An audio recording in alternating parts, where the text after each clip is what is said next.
Yes, indeed. Welcome into another episode of Total Hockey 9, a nice edition of number 69 here on THN. I am at Pucking Thoughts, Adam Bernard. Over there is at Ant Rivera 86. That down there at Fuzzy Chris 91. A little late to the air today. We apologize. Chris had some rebooting issues with his computer. I'm also, if you haven't heard about the weather going on in the Northwest with the amount of rain and snow we're getting, I got 7 inches of rain yesterday and probably at least another 5 already, so I'm making sure my yard's not flooding. Fellas, how we doing? I think all that rain you're getting is probably my tears from my fantasy team right now, getting absolutely destroyed by you, Adam, but also by injuries, and a lot of IR work is happening right now. A lot of work is going down. Yeah, 11-0 in that matchup. Yeah, Ad seems to be falling apart pretty quickly. That team is there. But like, is it really fantasy hockey if your team doesn't fall apart due to injuries? That's what makes it hockey. I mean, I've got a league right now that offers an ample amount of IR plus and IR spots, and I'm starting to get it's just like, yeah. We're going to do a full NHL injury report because there's plenty of names to talk about in there today. Don't forget, folks, like, rate, review, subscribe, all that good stuff. You can see it down there. We appreciate everybody that watches and tunes in, whether you're watching live or on a replay. Let's go through the show today. We're going to do plenty of NHL news. Fantasy focus going to be on a couple of goaltenders, Dustin Wolf Yarsoslav Askarov. Both are starting tonight. Askarov making his Sharks debut. We'll also dive into the Calder Trophy odds and also talk about the Winter Classic jerseys. We'll bring back sweater weather for a week here, so that'll be nice. Amazing. It is sweater weather because it is cold here. Cold right? By your standards? I mean, it's getting there. There should be snow by the end of December. Snow is that white stuff that falls to the ground. Oh, I know. Okay, just making sure because I was told it was cold. Oh, you're right. You lived until you had to shovel a 40-foot driveway, my friend. Yeah.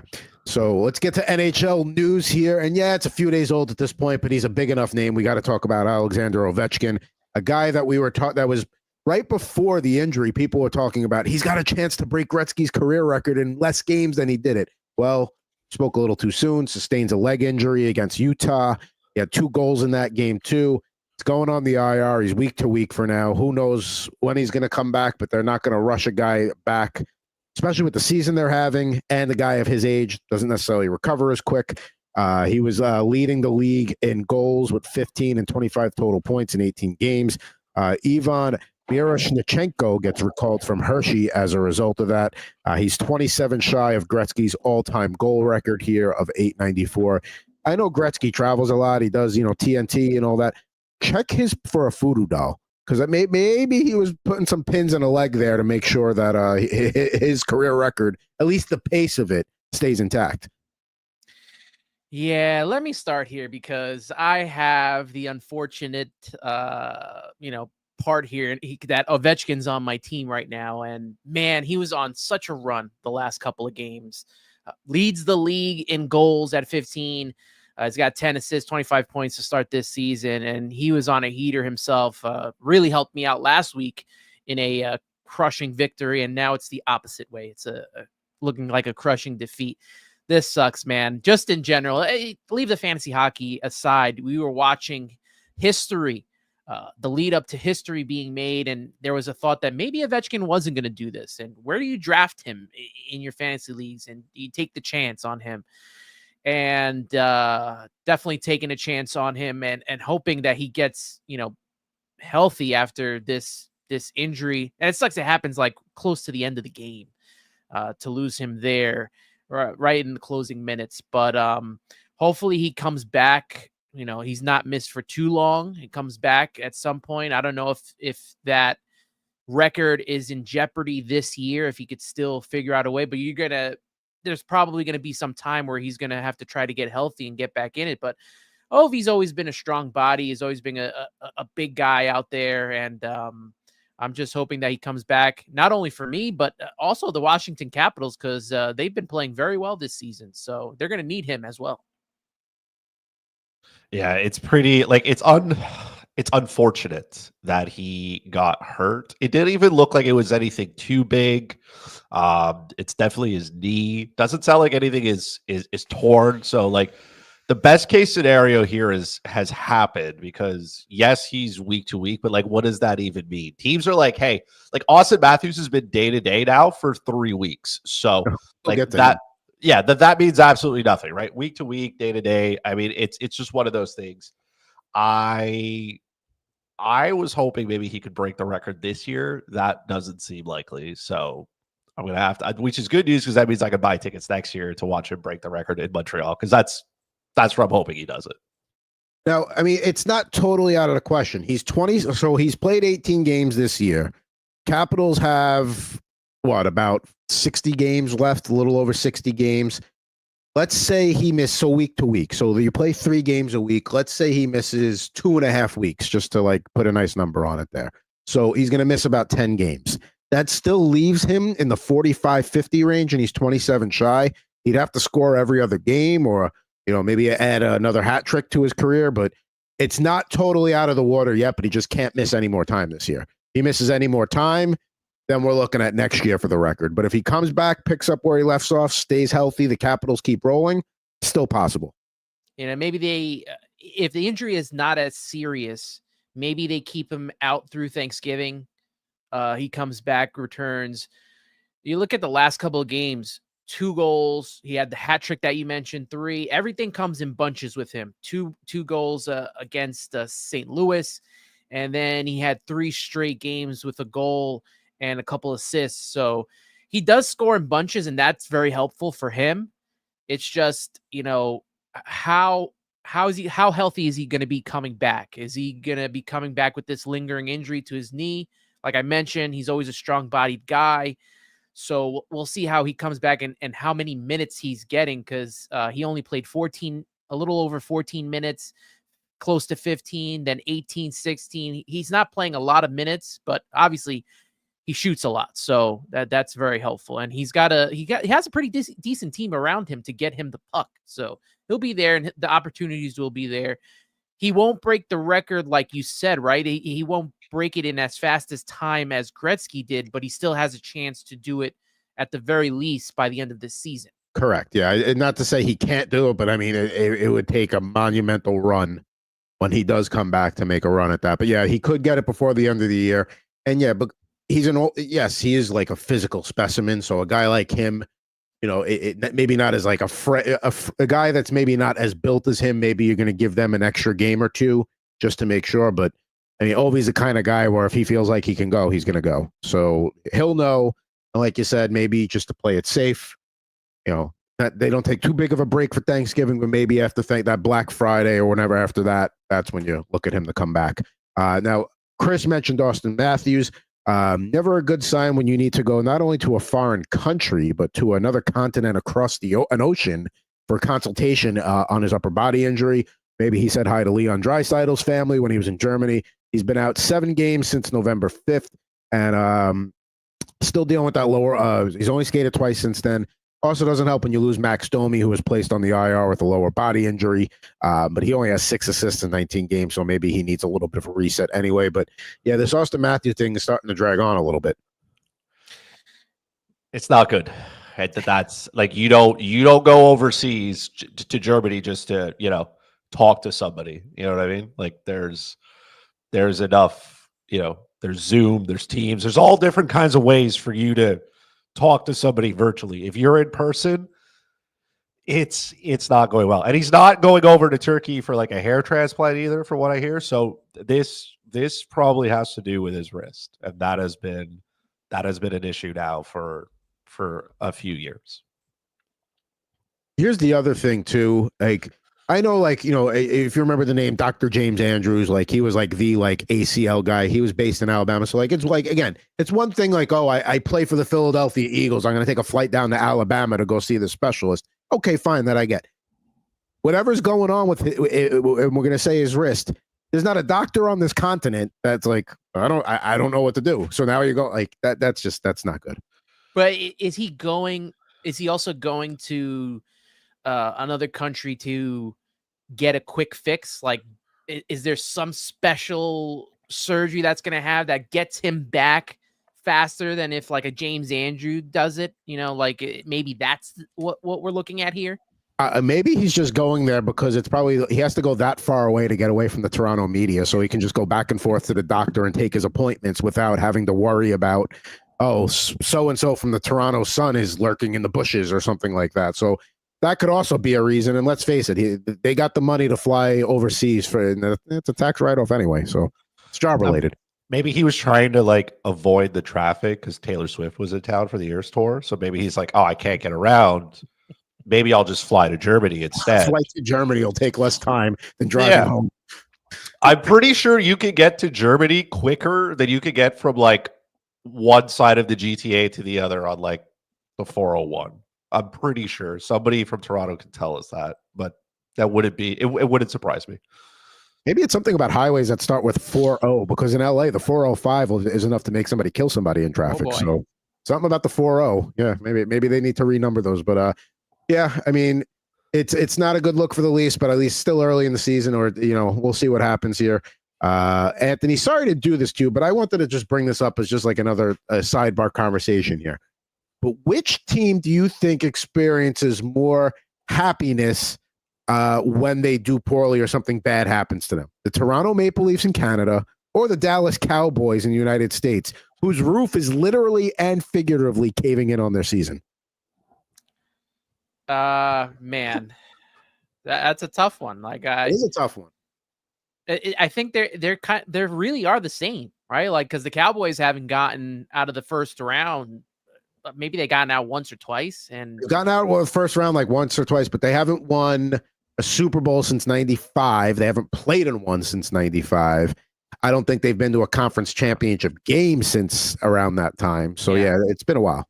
I think the Cowboys owner, Jerry Jones, is starting to get into Al Davis territory where he just doesn't know what he's doing anymore. At least in Toronto, they're looking to improve the team as much as they can with the cap that they have. But I don't see that type of improvement here, and he's taking it out on the media and all that stuff. It's a mess down there. I think it's the Leafs, man. They haven't won since '67. They've been irrelevant. They're irrelevant. Their team is basically irrelevant when it gets time to matter. That's it. So we're going to say on this continent, the Leafs are probably more hated per capita, we'll call it, than the Cowboys. That's a close one, I feel like, because I know in Canada it feels that way, but down here there's nobody rooting for the Cowboys unless you're a Cowboy fan down here. Look, when you have the label of America's team, you better deliver. You're not America's team anymore. Right, but like they still are called that. The Leafs are probably more America's team than the Cowboys at this point. The Leafs are just trending to another first round exit. That's it. It's all daddy. We're at the point now where we believe, right? But wait, we're going the other way now. Some of the injuries are starting to catch up. At one point, this team's going to struggle. They're going to get into the playoffs, get bounced in the first round, and then I don't know. We'll make up an excuse when we get there. Our good buddy State of Survival checking in. Dallas sucked before their Super Bowl, and they suck after. Leafs won right up until the league sold out and expanded. So there we go. State of Survival always chiming in. Appreciate him. Be like him. Comment. Tell us what you got. We'll take your questions. We do all that good stuff. Now, another guy on Anthony's fantasy roster that is gone for a bit here is JT Miller. He is taking an indefinite leave of absence from the Canucks. Miller's leave of absence, according to Patrick Johnston of the British Columbia newspaper The Province, is not related to substance or alcohol abuse or anything like that. Giving the player a chance to reset himself mentally. He's been competing this is also the team talking. We know this has been competing at 100%, and we can see he hasn't been there. There's something weighing on him. He was benched late in their loss to the Predators before the leave of absence. He has 6 goals and 10 assists in 16 games. So production pace, maybe not what you were hoping for in a first, second round pick, but not bad. From a fantasy perspective, just to throw that in there, Kiefer Sherwood is probably the greatest beneficiary here. Should get some increased ice time. He also sees time on the power play and penalty kill, both of the second units, but 5 goals, 5 assists, and going to get some increased minutes here. But with a situation like JT Miller, it's not our business. It's not an injury. They would say upper body, lower body. Do what you got to do to get right. If the team is okay with saying you go handle your shit, you go take care of your business, and we got you. We're here when you get back. That's got to be good enough for everybody. Yeah, and like you said, the fact that it's not, substance abuse or alcohol is a good sign. Hopefully everything is okay, whether it's personally, with family, whatever. Hopefully everything's okay with him. From a fantasy perspective, outside of Ovechkin, JT Miller was probably my most consistent player. And to lose both of them as being your top players is really a crusher here. So I'm going to have to pick up the pieces of this loss here and figure out a way to get some points here, because he does deliver when it comes to that and face-off victories. It's a tough loss either way for any person that has, because if you're getting JT Miller, it's probably in the first round or early second. Mm-hmm. I think you're muted. It's been a rough fall for you, and like the Mets didn't win. The Cowboys can't afford curtains. Their team is injured, and now you've lost Ovechkin and Miller, like two guys who have been who can produce and also throw their weight around, so they could fill different categories.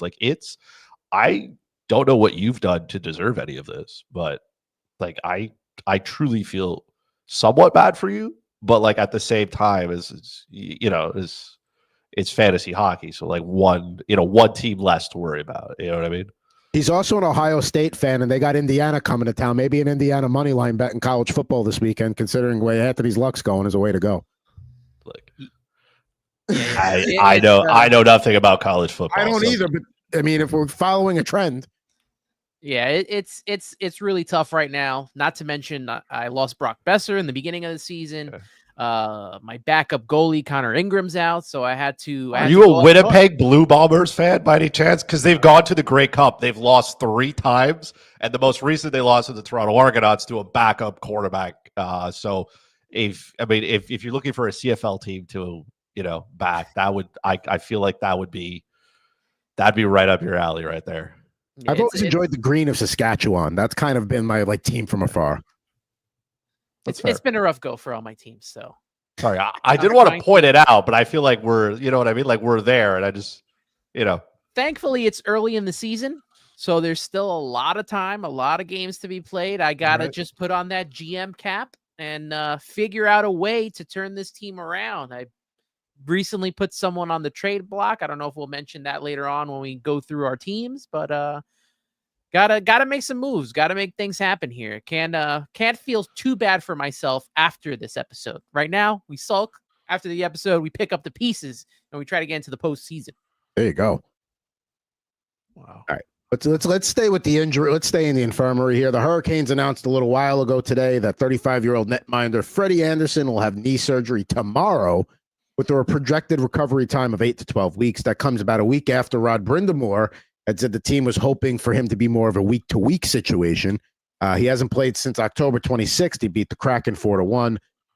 He was 3-1 and had a 1.49 goals against and a .941 save percentage in the 4 games he played this year. So, Freddie Andersen, it's not a question of whether he can play and win games and his talent. He just can't stay healthy. And here's just another chapter in the Freddie Andersen injury history. Speaking of injuries, this guy has got to be the poster child for injuries, especially to goalies. When we were going through who we were picking, Freddie Andersen was one guy I was like, nope. Same. I got to get a goalie right before, if I am not getting any of the top goalies, I have to definitely make sure I get one before the last person that's left is Freddie Andersen, because he's always hurt. When he's on, he's on. But it's like expecting Mark Stone to play a full season. It just doesn't happen, and it sucks. But Freddie Andersen's not a guy that I will be drafting anytime in the near future, and his backups are not as great either. So tough time out there in Carolina. It's not a question of if with Freddie Andersen; it's always a question of when. Unfortunately, it has come early this year, so. Again, if you drafted Freddie Andersen, man, you can't I don't want to see you shed a tear because you knew what you were getting into. Do not come and cry now. You knew what you were getting into. This is par for your course now. That's it. Strap in. You knew what was happening. The thing I don't get is if you were going to take Anderson in a draft, fine, okay. I didn't see a lot of handcuffing go on with Kochetkov, who's doing very well this year for the Hurricanes, and he's clearly the starting goalie there. I mean, when Anderson comes back, he'll be the backup, but at this point, I mean, Spencer Martin, he's no danger of losing a backup gig to Spencer Martin, that's for sure. But yeah, I just didn't understand why more people weren't handcuffing at that point. If you're going to take Anderson, knowing his injury history, knowing that they were at the minimum going to go with probably like a 55-45 share, even if Anderson had the advantage there. But nonetheless, if you had Kochetkov, good for you. You got the guy. He had a little bit of an injury scare earlier in the week, but he's back and he's ready to rock. So Carolina Hurricanes, that might be the end of Freddie Anderson there for him. And State of Survival, are you guys old enough to remember? Yes, the first Super Bowl I watched was the Super Bowl 24 when the Niners blew out the Broncos. But yes, I remember those 4 Jim Kelly Super Bowls. Next up, I don't. In case anybody was wondering, I was probably not alive yet. Yeah, Jim Kelly took the Bills to 4 straight Super Bowls. They lost all 4 of them, and the losses got progressively worse as the 4 years went on. Let's see here. Seth Jones is going to miss the next 4 weeks with the leg injury. All right, so their blue line has actually gotten so thin. I can't get to Chicago in time for the game tonight, but fellas, I'm playing on Saturday. I got to go. So you're going to finish the show here, all right? I got my suitcase. You guys finish up. I'll see you in a couple of weeks after Thanksgiving. All right, there we go. You see, he's ready to come right down. Chicago needs somebody to handle. When can I pick him off waivers? When can I get Adam off waivers for my fantasy team? I want to know if Adam can block shots or maybe throw some hits around. That's because I don't think he's going to go out there and rack up any points, but maybe get that category, right? That specific category. The hits and the block shots, right? If you could play on a line with Alec Martinez, maybe you guys handle the shutdown role. Might be fantasy relevant. My flight was canceled because of the rain, so I'm back. But yes, I'm more of a shutdown to stay at home guy. So yeah, that would be. I would get you the hits. I would get you the blocks. Probably, I know we don't play plus minus, but I'm probably okay with the plus minus there. But yeah, I mean, not going to spend too much time on the Blackhawks. From a fantasy perspective, Seth Jones like a D3, D4, and he gives you something. But yeah, I mean, stash him on your IR spot, one of your IR spots. When he comes back, you can play him again. And speaking of bad teams, Montreal Canadiens, Patrick Laine skated in practice. So Wednesday in a non-contact jersey for 15 minutes. So good to see him back out there. Love Chris's reaction. So good to see him taking steps to be ready to play again. Thatcher Demko also back on the ice practicing, but no timetable for his return. I mean, yeah, the Habs are bad, but they've been less bad recently. They shut out the Edmonton Oilers. If Connor McDavid played every game against the Montreal Canadiens, he would be Nail Yakupov. That's what he would be. Oh, wow. I don't know what it is. Homie comes into Montreal, can't find any success. I was scared because now McDavid and Draisaitl are in town. I'm like, oh man, these guys are going to start whipping circles around these kids. And McDavid is not torching the Montreal Canadiens. He's torching everybody else. Then they go into Ottawa. And then they slam Ottawa around. So I obviously had Edmonton's money line because I was like, well, there's no way McDavid's going to slow down, right? And he's got Ottawa. Ottawa's a trash can team. So that worked out pretty well for me. That's a banner that's going to have to go up at the Rogers Center, right? Wait. No, Bell Center now? Bell Center, Bell right. Center now, yeah. There are many Rogers Centers. Montreal's not one of them. Yeah, that's a banner saying we own McDavid, and then you put that right up at the end of the season. Enjoy that. Gotta have some fun. Maybe he gets lost in the party lights before when he comes down. I don't know. There's lots of great places. Maybe he goes to hang out, one of those after-hour parties. He doesn't look like who would, but maybe if Evander Kane was around, he could get him into that would be more of a reason why. I don't know what it is, man. Good on Montreal for being able to slow down him. Maybe they should just think every player is Connor McDavid. I don't know. That maybe would help. Just throwing out ideas. When teams come to town, they make everybody wear 97 Oiler jerseys, even if it's like the Jets or the Utah Hockey Club. No. You got to wear Oiler jerseys tonight. Everybody will know it's not you. It's fine. There you go. It's just, hey, it was a decent week to be a Montreal Canadiens fan. We'll see how next week looks. And hey, Laine on his way back. That's certainly good too. See when he gets back into the lineup and helps. Speaking of the Atlantic Division, the Bruins fired Jim Montgomery after a subpar start earlier in the week, 8-9-1, after an embarrassing loss to the Blue Jackets. On the year, Boston has the league's worst power play, scoring on just a little below 12% of their chances with the man advantage. And if it's early in the season, so you're thinking, sometimes the power play numbers can be skewed. They have just 9 power play goals and 77 penalties, which is a league. They've been awarded the most penalties, and yet they still only have 9 goals. They also have the second worst goal differential. Joe Sacco's first game is going to be tonight against Utah behind the bench, the former Avalanche coach. And here's the question I have. The last couple of years we've talked about we're waiting for this Bruins regression. We're waiting for this Bruins regression. Oh, well, 2 years ago, they go on and win 65 games before the Panthers beat them in the first round. Last year, very good season. It was again early in the playoffs. Is the regression finally here? I mean, like, they fired Jim Montgomery, Bruce Cassidy before that. I understand the NHL is basically 20 coaches that just rotate amongst around the teams, and then there's like 12 other spots that, assistants or guys in the AHL get their chance. But, like, I don't know. Like, was Jim Montgomery the problem? To me, we'll see when, if it's a different voice in the locker room and they start playing better.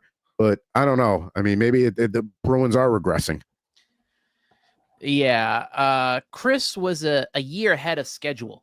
When we started the season last year, he was talking about the downfall of the Bruins. And, once their big guys retired, we thought we were going to see the regression last year. It just so happened it had to be this year. The crazy thing is, in 3 seasons with this team, Montgomery only lost 41 games.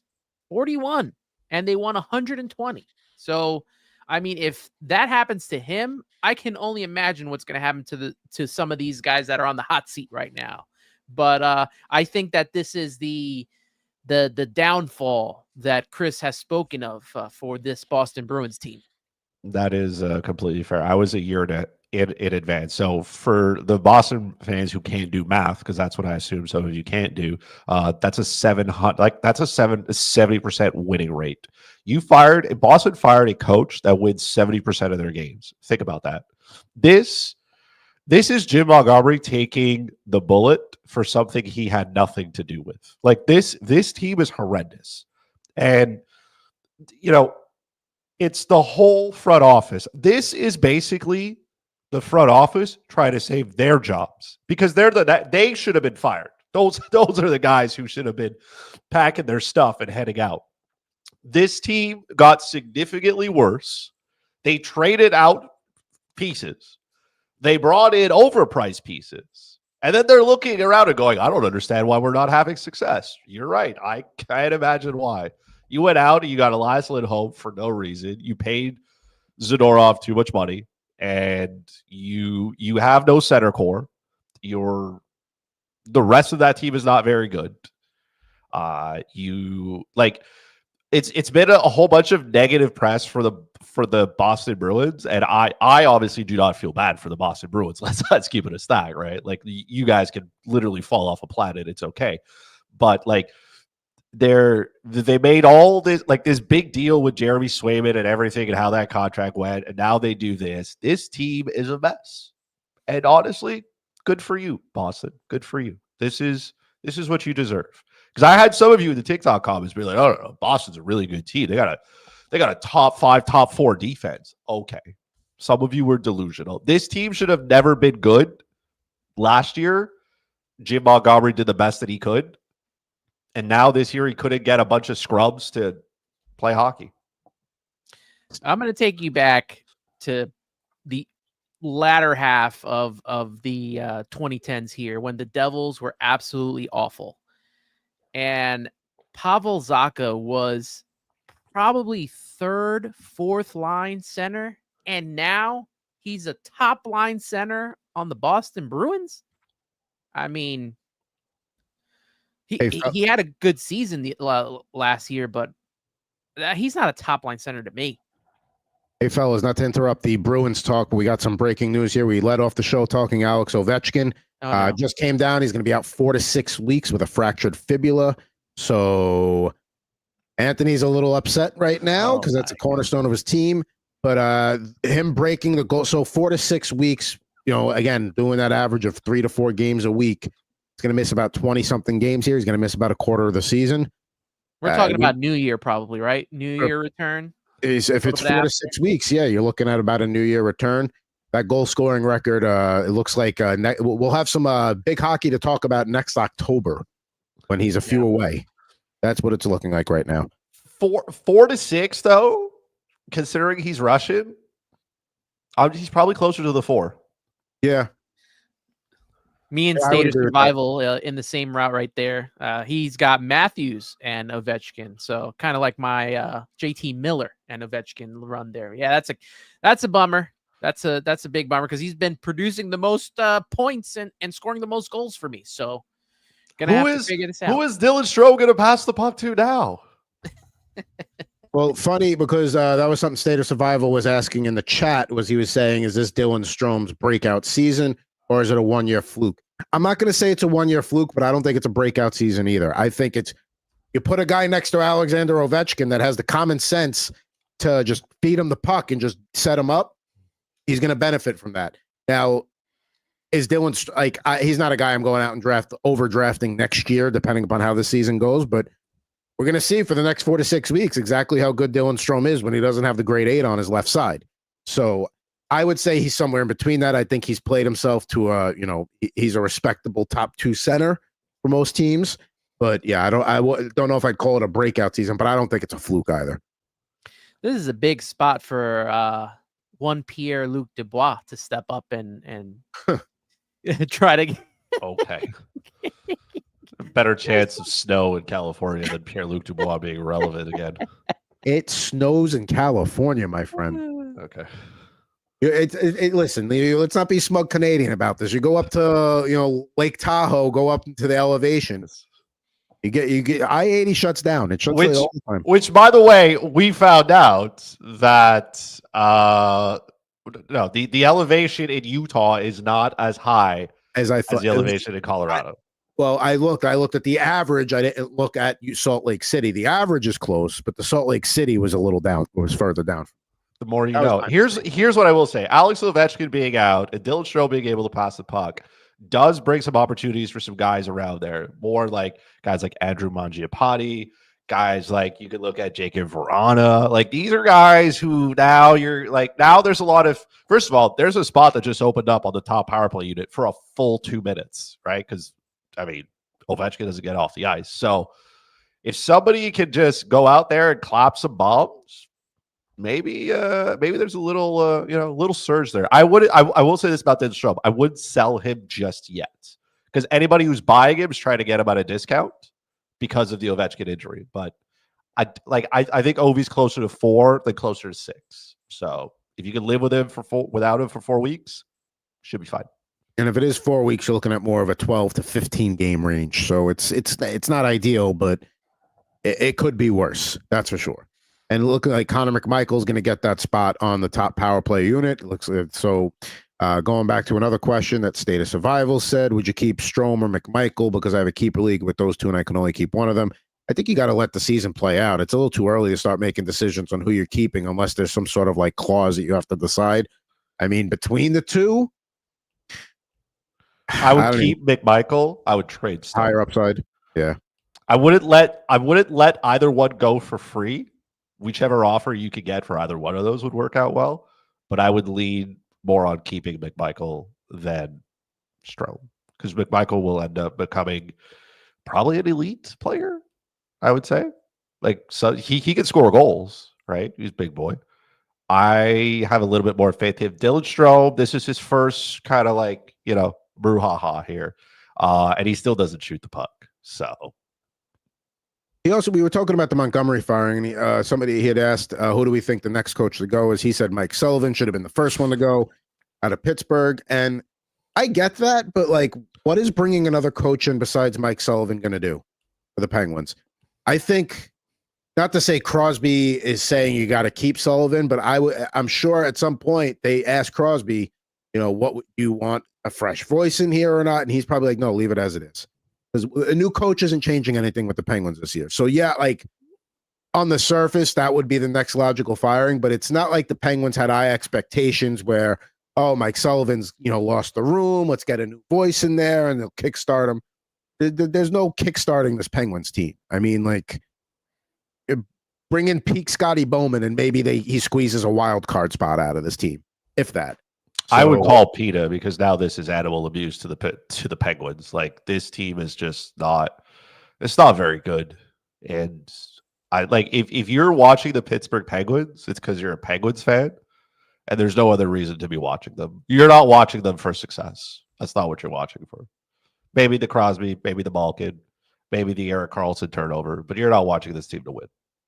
I mean, I'm looking at all the other teams right now. I don't really know if there's another coach that you would say, like, okay, they got to get their thing, they got to get going. Other coaches on the hot seat.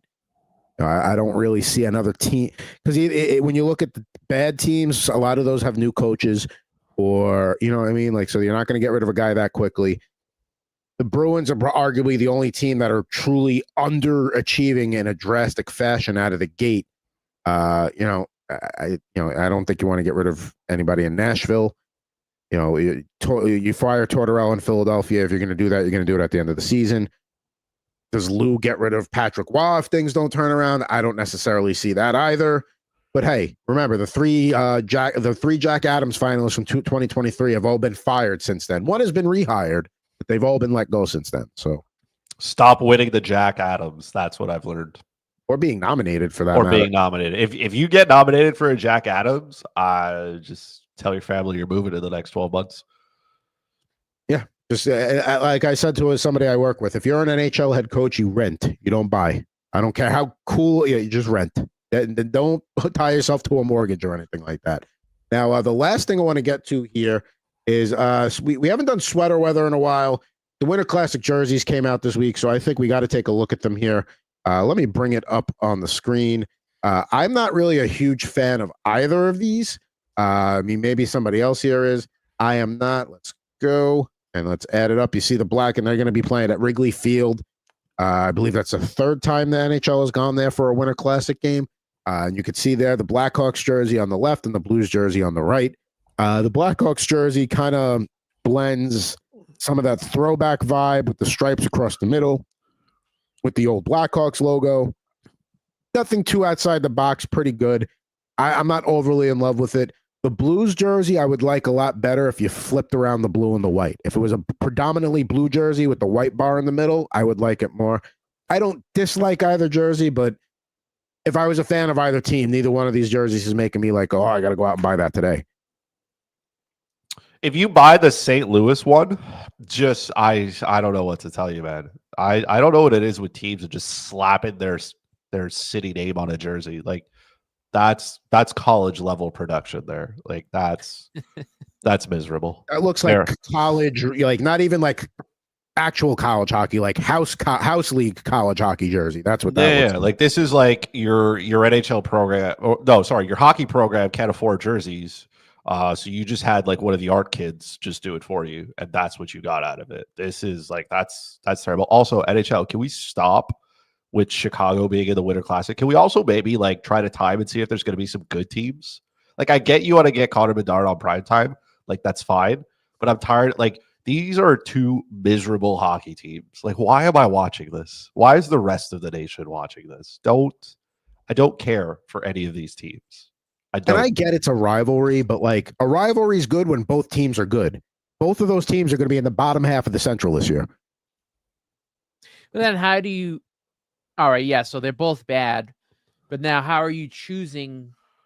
How are you choosing the teams? Because doesn't that come out like a year in advance? Yeah, they usually pick the team. They usually take a guess, take an educated guess. Nobody looked at the Chicago Blackhawks and went, "Yeah, this team's going to be good." Or at least if you're going to do that, and I get the Chicago-St. Louis rivalry, I understand. But if you're going to, I understand the marketing logic of, okay, let's get Bedard out there, big audience. Make them play a team, make them play like Colorado. All right, that at least has household value. I know they're not a good team, but they're a team that's been good in the West. Make them play Dallas. Like there are other opponents, or if you're going to make them play a bad team, have them play the damn Sharks. Top overall picks of the last 2 years going head to head.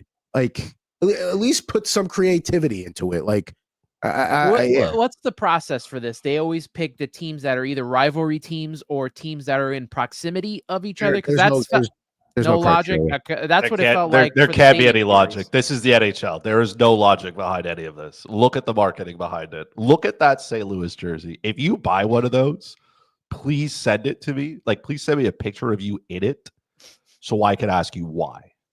Like, So- did you find it at like a bargain store? Did like somebody buy it for you as like a prank? Like, why would you buy this? Looks like a high school jersey. At the Right, but a high school jersey you could get for like $20. Yeah. Now, at I'm the not beginning spending of whatever the that first 10 years of the Winter Classic, they tried to bring some variety amongst we'll call the crown jewel franchises. You know, the Rangers, Penguins, Blackhawks, Wings, like all those kinds of teams. But then they kind of went through all of them, and then whatever teams didn't get a Winter Classic were like, well, we're not putting the Blue Jackets on, you know, New Year's Day in one of our spotlight games of the season. So like those teams don't get love. That's how the Stadium Series comes around. For the teams that aren't good enough to market on New Year's Day, you still want to throw them a bone and get them outside games. That's how that whole thing comes about. That's how the Blue Jackets are playing at the Shoe this year in Columbus. But yeah, it's like I could get like next year it'll be Flyers Penguins at Beaver Stadium or whatever, like something they've already done. That's the thing. It's like we're going back to these like, yeah, they could have been. I'll still watch, but I'm not going out of my way. Like the first, 5 or 6 years of the Winter Classic, it was like, all right, clear. When that puck drops, this is what I'm doing for 2.5, 3 hours. And then it slowly started to become, I got to do something. I'll put the TV on and watch it in the background. And now it's like, I don't even know if I'm going to try and watch this year. Like I'm going to watch because I'm a hockey fan, but like, I'm like, if my kid decides, hey, I want to go do something. All right. I'm not going to be like, sorry, I got to finish the game, Well, First off, don't buy the St. Louis jersey, please. Somebody don't buy this. Yeah, this is where are we doing that thing where we keep the money on these two jerseys? Remember we did that in the summer. Yeah, Where we're just like, I'm not going to buy it. I'll save my funds. The Blackhawks, I feel like they've had this jersey already. I think they're just replicating it again. Maybe they changed a little bit around in it. And yeah, the St. Louis one, I like the colors, but yeah, that's a bad. This may be the worst of what we've seen from these type of jerseys. Look, maybe the problem is that there's a Winter Classic, there's the Heritage Classic, and then there's the Stadium Series. Maybe it's too much. Maybe they need to dial it back a little bit, or they're definitely going to have to market better. Like when you mentioned the beginning of the Winter Classic, I remember watching a documentary leading up to that Flyers Rangers series. That I don't know if it was like a 4-part, whatever it was, but like on HBO had that. It was that like a Hard lead up. Knocks equivalent. It was awesome watching that, and it got you ready for the game that I really wanted to watch it. So there definitely needs to be better marketing when it comes to these things. But also, is there too much? Are we getting too much? I've got no problem with the Heritage Classic because, I mean, not to be stereotypical here, but like you throw any combination of two Canadian teams in an outdoor game and it's going to be successful up there. It's just, it's a fact. So like, I've got no problem with that because it doesn't lose its luster. Anytime two Canadian teams play each other, there's a little bit extra attention, a little bit extra, hair raising on like, so that's fine. And you can still do a Winter Classic game every year, but again, more variety. Again, like I don't want to see the Blackhawks. I don't want the Blackhawks back in the Winter Classic 2 years from now. Don't give them a Stadium Series game. But like there should be once you've played in a Winter Classic or a Stadium Series game, you can't play in it again for 2 years, 3 years. Something that's not going to keep them away too long because then it gets tough to make matchups. But like just something so you can kind of keep it fresh. But the Blackhawks, so I know the Bears are trying to get a new stadium. I don't know what the progress is on that. Guaranteed, whatever year the Bears get their new stadium, the Blackhawks will be playing in the Winter Classic at that stadium within the first 2 years of that building opening.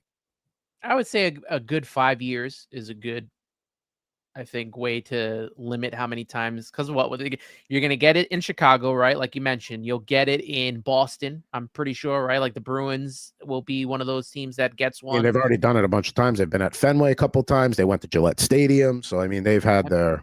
Have they done Minnesota? Minnesota, the Wild had I don't know if it was a Winter Classic or a Stadium Series, but they have had a game, yes. I think they played the Avalanche. Stadium Series, I think. Yeah. I want to say they played the Avalanche. I mean, even the Sharks had one at the was it Levi Stadium where the Niners play. But I'd like to see them get one. Like they haven't been in one in a while. Granted, they haven't been good, but I'd like to, I'd like to go to another outdoor game at some point. But that would be variety. But nonetheless, we don't like either of these jerseys, and maybe we'll see. We'll see what happens next year. maybe we'll get some fresh blood, some better jerseys as well. That time for a little fantasy focus here. We're going to focus on two goaltenders today, Yarosław Askarov and Dustin Wolf. Yarosłav Askarov making his debut for the Sharks tonight against the St. Louis Blues on the road. Dustin Wolf is going to be getting the nod against the Rangers tonight in Calgary as the Rangers continue their Western Canadian road trip there. When we look at these guys, let's start with Askarov first, since he's making his debut tonight. If you're in a dynasty league, he probably should have been gone a long time ago. And if he's not, go get him right now. Like, seriously, like, stop watching us. Go get him now before he's gone.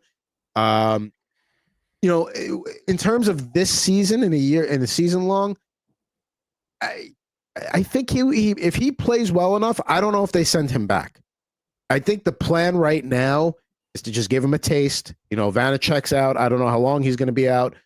Blackwood has looked good lately. I mean, we know that's not going to last. He's in a spurt where he's playing well. Goaltenders tend to do that from time to time. But he has an opportunity where if he can, it seems like the Sharks are letting the young kids play early. They got Celebrini with Will Smith, Zetterlund and Eklund are playing with each other. So if you can let him play and he's keeping his starts, I don't see the point in having Blackwood or Vanacek take up time. If he's ready for this and he's handling it well, I think you keep him up. Yeah, I totally agree with that. And for fantasy perspective, he's only 15% rostered, definitely rostered in our league, but only 15% rostered, I guess, across all of Yahoo. So like Adam said, if you don't have him right now, pick him up, store him on the bench, and play him when you can. Because in our league, at least, you need at least 3 starts to earn the points for the week. Yeah, you have to have 3 starts, otherwise it don't count. I'd give it a try. I am very big on Askarov, specifically tonight. So I put the playbook together over at the Fantasy Alarm, and Askarov is in there. The St. Louis Blues are ranked dead last in shots per game on home ice. So I know San Jose is playing the tail end of a back-to-back. That's not where you want your goalie. But the St. Louis Blues are absolutely miserable when it comes to shooting the puck on goal. So this feels like it's a good start for Askarov here, right? The Blues are not, they're not good. This isn't a tough team to play against. That's throwing him out to the Winnipeg Jets tonight. Correct. You're giving him an opportunity here, see how he does. You also traded for him to play him. You sent him down, and you're like, hey, go back and, do your thing. And when you're ready, when we're ready, we'll call you back up. And this might be a case where he never goes down again.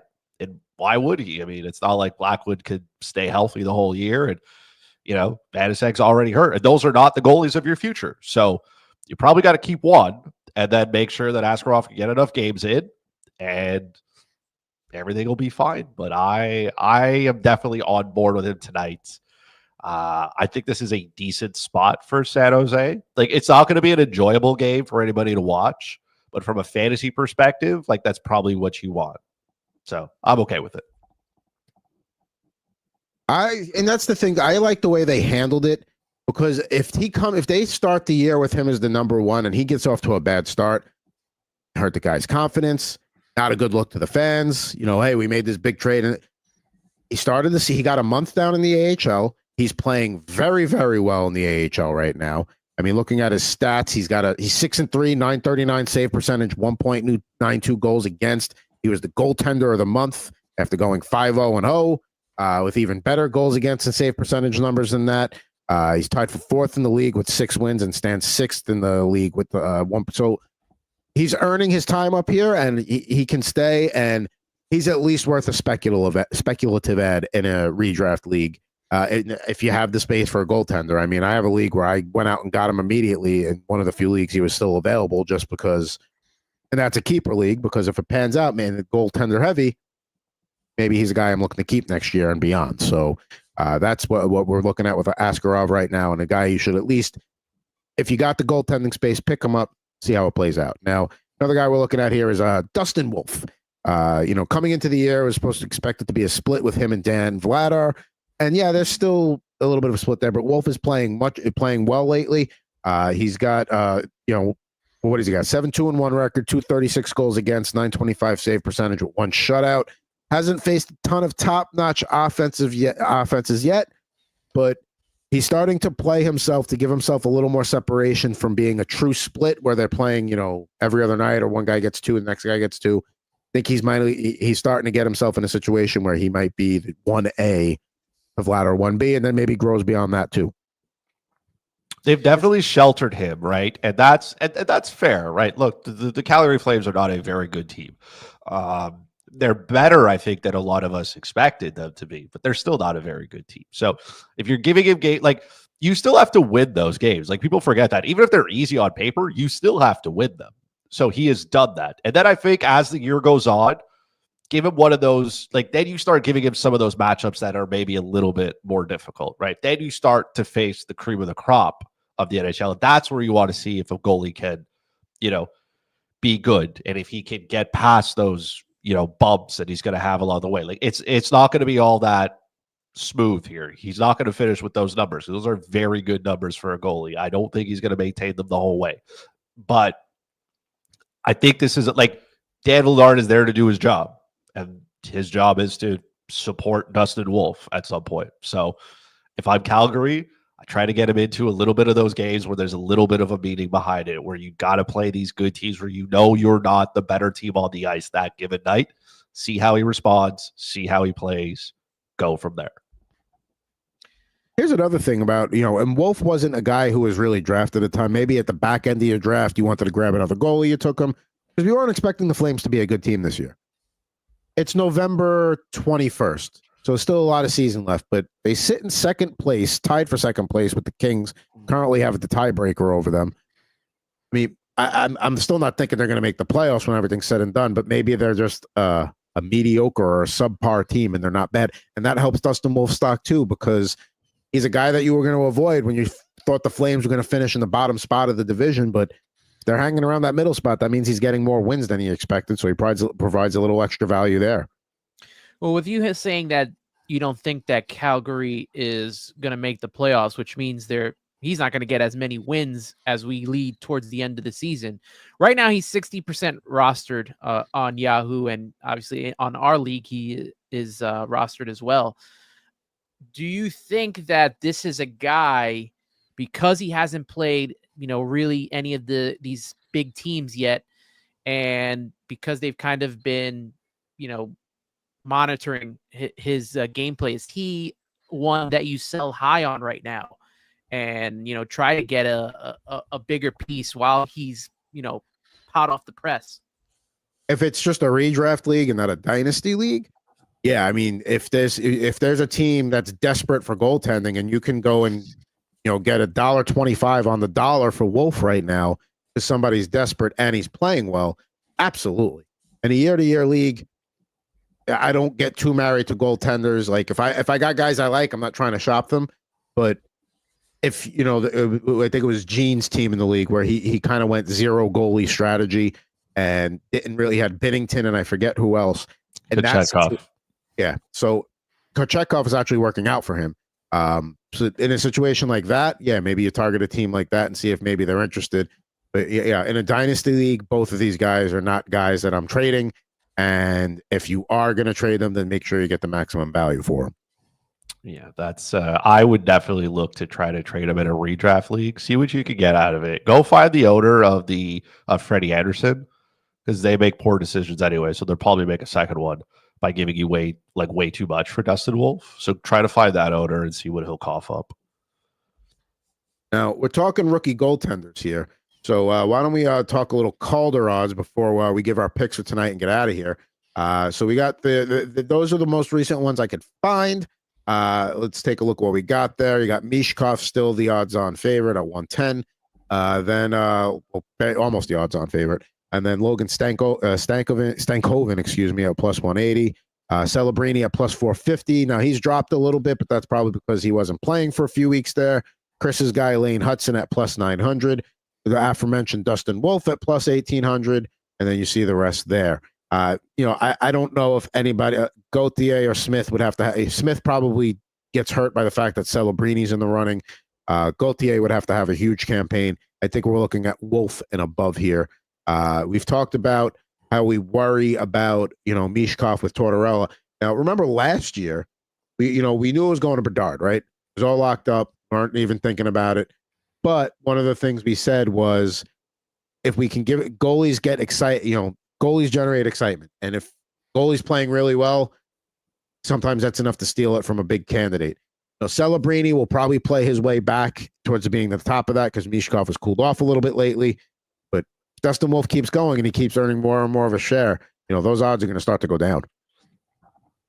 To me, it's all Lane Hudson. Like let's not get it twisted, right? Like he's a defenseman, right? Most of those guys there, I think all of them, with the exception of Dustin Wolf, they're forwards, right? Like Michkov is who he is, but like you said, the John Tortorella effect will probably slow him down.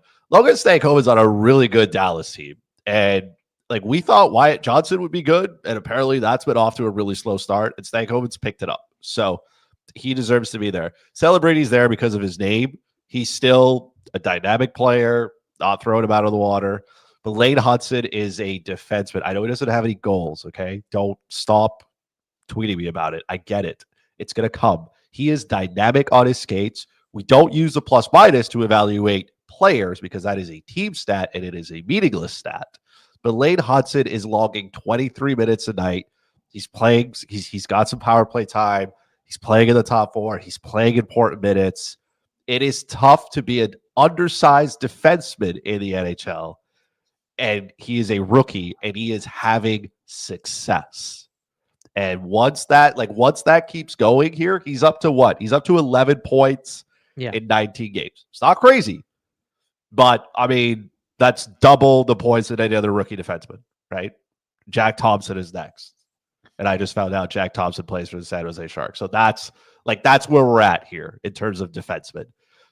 It's like Hudson is basically in the same, I wouldn't say the same category, but the same way Brock Faber was last year, and people just had a hard time not giving it to him. But the argument was there a little bit for him. The argument was there. It's tough to be a defenseman in the NHL and have success. Lane Hudson is doing that. Man, you could put Youppi up there, and Chris is going to vote for anything Montreal Canadiens. Look, I that's a good odds too. The plus 900 for Hudson. One of the more successful players on my fantasy team. I got two of these guys. I got Stankoven too. I think Hudson's got to score some goals here, though, right? Like to be taking a little more seriously, we'll have to see him score some goals. I agree with you, Chris, with Stankoven. He's on a really good Dallas Stars team. I think that might factor into this. So if you look at, Hudson and what he's done, and Michkov being on, bad teams, especially that Philly team has been awful, and their success, only Tortorella is going to be the one that keeps Michkov from winning that Calder Trophy to me. So, hey, look, Hudson's got good odds. I like the odds there. I mean, if for me, it's Celebrini at plus 450 because, I mean, you forget he played one game and then he missed some time and then he came back about a week or so ago. So, like, I know he's only got a goal in his last 5 games, but he's still in the first 10 games of his own season, even though the rest of the team's a little bit beyond that. So, I think his number's just going to go down and down and down. I think you may see him as a minus, whatever at that odds at that point. So, yes, I know the love fest with Lane Hudson. He's, a defenseman that plays in the right market to get the attention. He's got assists, doesn't have a goal yet, whatever, that's fine. But I think of those guys, the one I'm still on Celebrini right now. I think he's gonna have a stretch where it's like, oh, that's the top overall pick. That's the guy, that deserves it. Like, he's gonna have a stretch like that that's gonna vault top, and as long as he stays healthy, it's going to take quite the campaign from a Mishkov, a Hudson, or a Wolf, I think, to take it from him. So now's the time I would jump in and get the plus 450 there. That's a thought, but it's still Lane Hudson's trophy. Like that's. We may have to make a friendly bet here on this. He is a defenseman, and the minutes that he's playing and the opportunities that he's playing on a team that is so horrendously bad defensively, like. And he has got skill. There's no question about it. He's out there toe dragging people. Like, he's got confidence. I'm not worried about the goals. He's not Like he's not a clap bomb kind of guy. I think his shot could probably use a little bit, right? But he is electric with his skates. He is a very good defenseman. He can skate well, and that helps him defend better because he's such a good skater. He's like the Wish.com version of Cale Makar, which isn't bad. But I mean, I would like to see him get some top power play minutes. That would probably help his point total, probably get a goal at some point. I think you should play the half wall, the power play. I mean, you could leave Madison on the top unit if you want, so he could clap bombs or whatnot. But I think Lane Hudson can play the half wall and have a ton of success. He's just that good. Now, last year, the other two finalists were defensemen, Brock Faber and Luke Hughes, but Connor Bedard there was no way he was going to lose it unless he missed a significant amount of time. And there were even some people that were trying to make the argument that Faber deserved it over Bedard because of how he played as a defenseman. Brock Faber in Minnesota, Luke Hughes in New Jersey aren't going to get a ton of support national media-wise, maybe Minnesota a little bit more, but the fact that Lane Hudson is a Canadian will certainly give him maybe a little bit of a better chance than those two guys had at taking it from Bedard the way Hudson, would take it right now from either a Mishkov, a Celebrini. Yeah, I mean, I'm still on Celebrini. He's going to have a very average season to not win it. So we'll see. If Lane Hudson gets like 45 plus points, that trophy's his. All right. Trophy's his.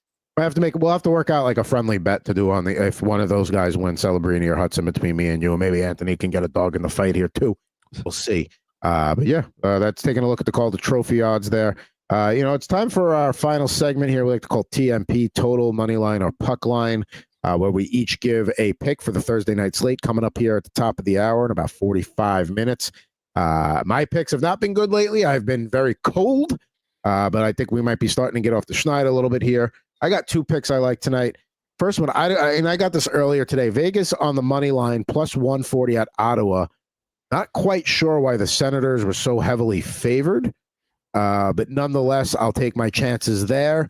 And then Florida coming off a bad loss to the Winnipeg Jets, where they lose 6-3.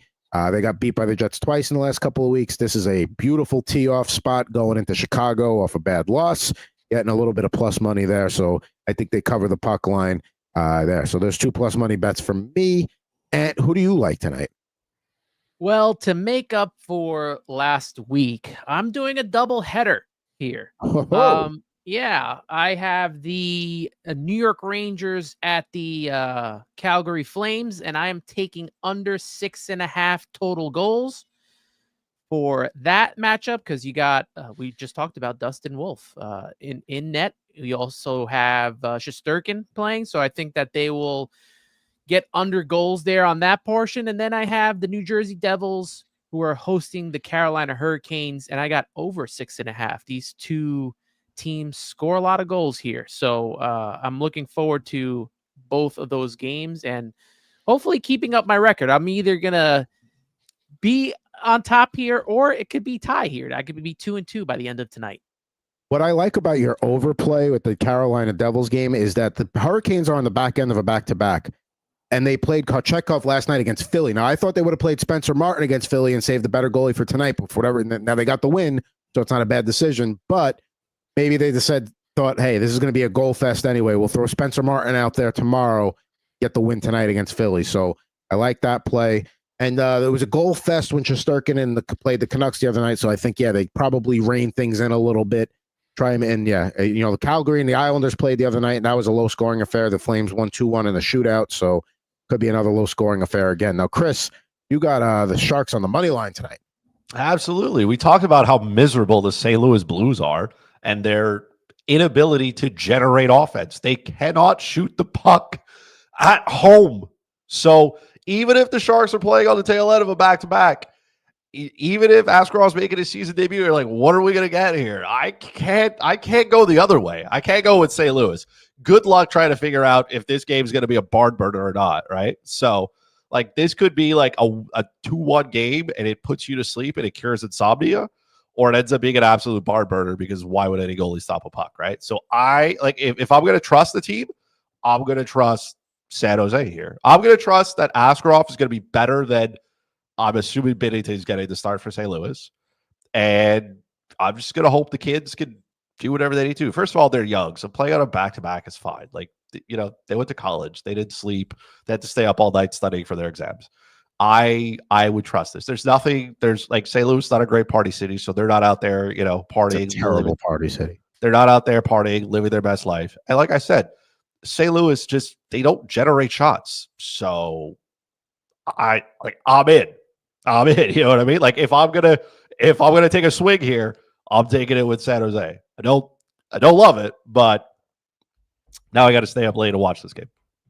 St. Louis, great town. The people in St. Louis are great. The town, not so much. Real Deal Prime checking in here.